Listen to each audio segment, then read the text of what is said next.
भगवन् विश्वेश्वराय महादेवाय त्रयम्बकाय त्रिपुरान्तकाय काग्निकालाय कालाग्निरुद्राय नीलकण्ठाय मृत्युञ्जयाय सर्वेश्वराय सदाशिवाय श्रीमन्महादेवाय नमः।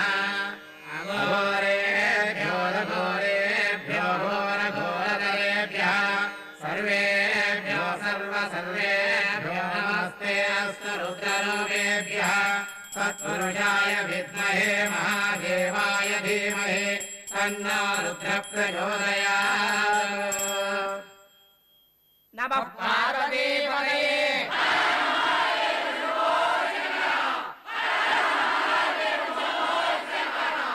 సాక్షాత్తు ఆ పరమేశ్వరుడు దిగి వచ్చాడన్నంత వైభవంగా జరిపించారు. అంతా సర్వేశ్వరుని దయ.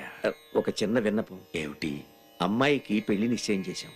జాతకాలు చూసి ముహూర్తం పెట్టించాలి.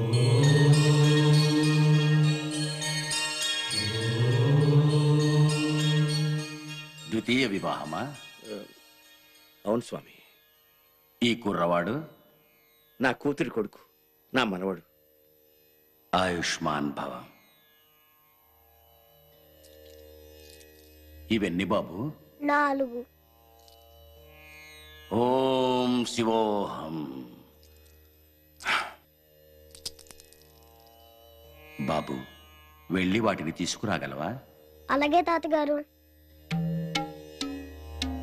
ఆశ్చర్యంగా ఉందా? నేనిప్పుడు చేసిన దాంట్లో అర్థం ఉంది శివరామయ్య.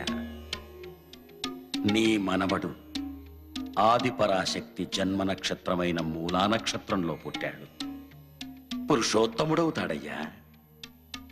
అటువంటి ఉత్తముణ్ణి కన్నా కన్న తల్లి జన్మ తరించింది. కానీ ఏమిటి స్వామి? వాడి జననం మూలా నక్షత్ర ప్రథమ ద్వితీయ పాదాల సంధి గడియల్లో జరిగింది. దాని ఫలితం తల్లిదండ్రులకు మరణగండం, తల్లిదండ్రులకు మరణగండం, తల్లిదండ్రులకు మరణగండం. నీ అల్లుడి అకాల మరణానికి కూడా అదే కారణం.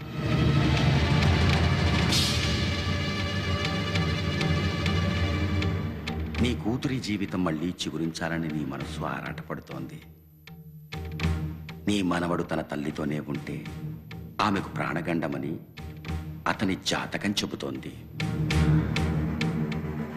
దీనికి పరిష్కార మార్గం లేదా స్వామి? ఒకటే మార్గం ఉంది. ఏమిటి? తల్లి బిడ్డల్ని శాశ్వతంగా దూరం చేయడమే.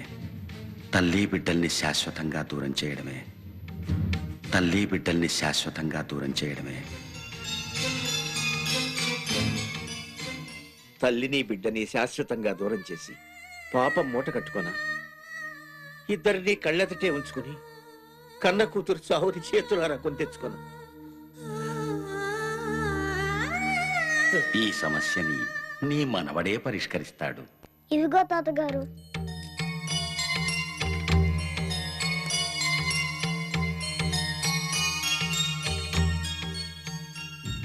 ఇవి 3 శంఖులు కాదు శివరామయ్య.